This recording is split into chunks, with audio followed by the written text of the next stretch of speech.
Spiritual Connections with the Bible. Part 1. Did you know that the Bible and spirituality actually share the same foundation when it comes to the teachings of Jesus? When we open the Bible, we see that Jesus was not just giving out rules. He was showing people a way of life, a way that lines up with what many call spirituality today. First, Jesus focused on the heart. He said in Matthew chapter 5, "Blessed are the pure in heart, for they shall see God." That's a direct connection to spirituality, which also teaches that true transformation begins inside. Second, Jesus placed love at the center.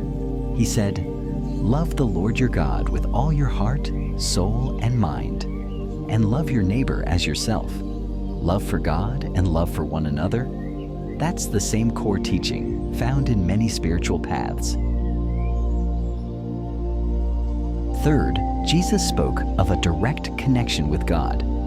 In John chapter 4, he said, "God is spirit, and those who worship him must worship in spirit and truth." That means true worship is spiritual.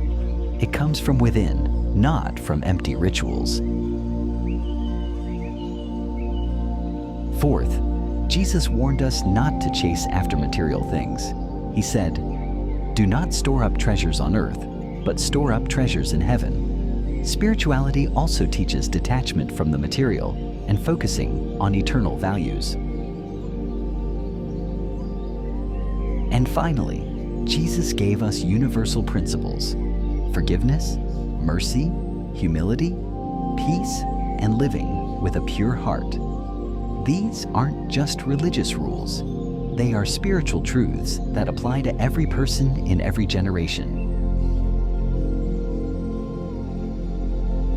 So what's the connection? The Bible records the words of Jesus, and spirituality is the living out of those words in our daily lives.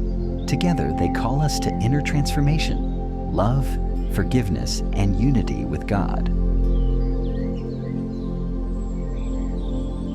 This is part 1 of Spiritual Connections with the Bible. Stay tuned, because in part 2, we will go deeper into fasting, one of the greatest spiritual practices, and one that Jesus himself lived out.